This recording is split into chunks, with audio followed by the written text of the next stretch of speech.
Thank you, and I want to first take the opportunity to thank CGS for this great event.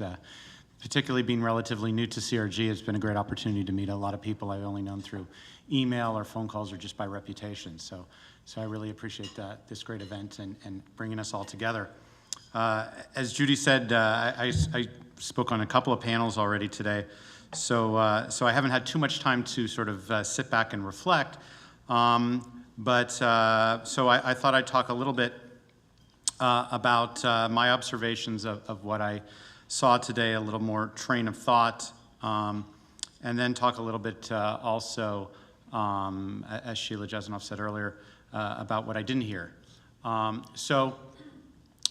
that being said, I think one of the things I found most interesting was not necessarily the specific topics that we were covering. I think, familiar with not all, but many of them. But what I found most interesting was the dichotomy I saw in a lot of issues and the gaps that we sort of as a community face, both within the community and outside the community, in order to really sort of move forward with our issues. I saw gaps between secular and religious, social scientists and the hard biological sciences, academics, advocates, grassroots, left and right, ideas of working within the political system, outside the political system, how the system should be, how the system is, from the practical to the theoretical, from the national to the international. And one of the things that actually really spoke to me was in the plenary this morning, and it was addressed both by Rebecca Dresser and J.D. Hansen, the idea about talking to others. I found that particularly important to me. I think too often we operate in an echo chamber, and we don't really appreciate how others view our issues, the diversity within other communities that we sometimes speak about much more monolithically. Particularly as they were talking, I had just remembered I'd had a conversation about a week ago after the FDA hearings. I sat down for about an hour one-on-one with Ann Wojcicki, who's the founder and CEO of 23andMe.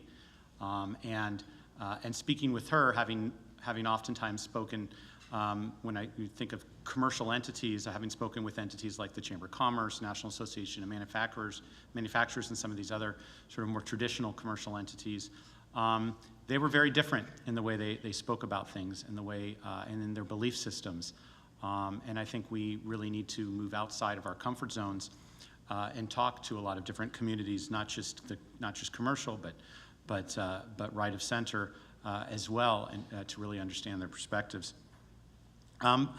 The other thing that the other undercurrent that I noticed running through a lot of people sort of talking about, sometimes openly during some of the sessions, and sometimes just outside the sessions, was something that was specifically talked about in a couple of the sessions I was at both by Eric Pica and David Goldston, and that was the need for us to really define the problem, and to define the problem in a succinct way, to create a framework, to create a vision, because if we are going to be able to communicate with these other communities, both communities that we traditionally work with and communities that we don't traditionally work with, we really need to be able to speak different languages.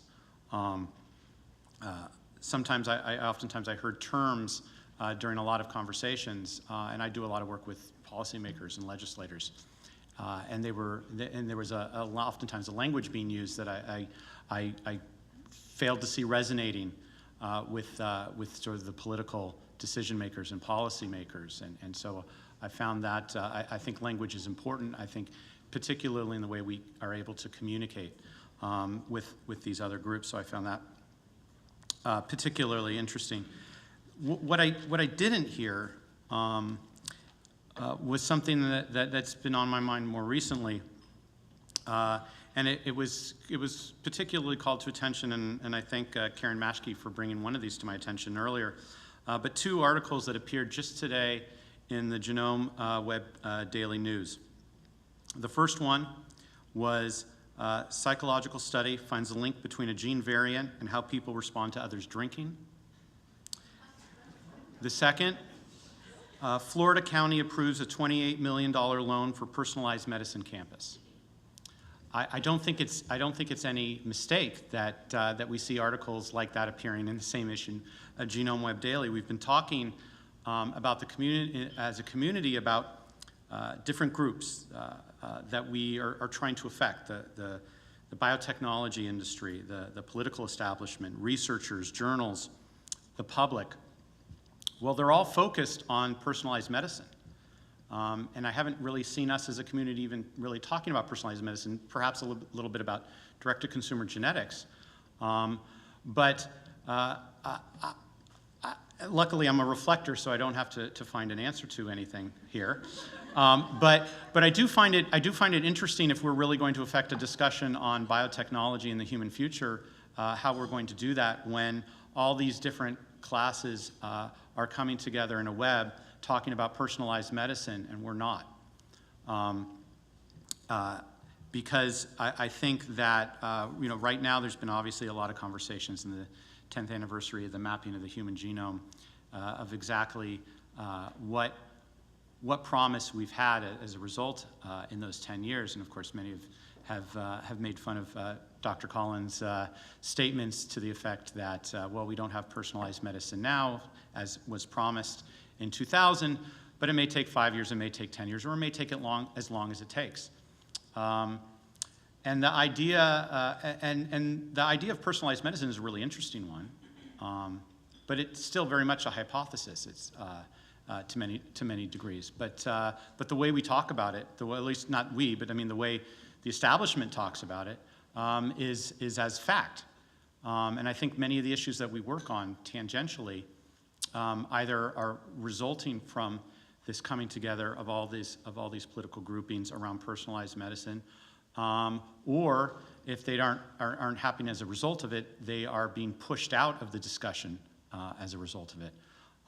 And so I'd like to at least maybe understand, appreciate, think a little bit more about why that is, why we're not focusing ourselves on what all the different elements that are coming together that we're going to need to affect in terms of moving forward are. So with that, I just have a few seconds left, but I thank you for the opportunity to speak, and I look forward to many more discussions as Tarrytown continues.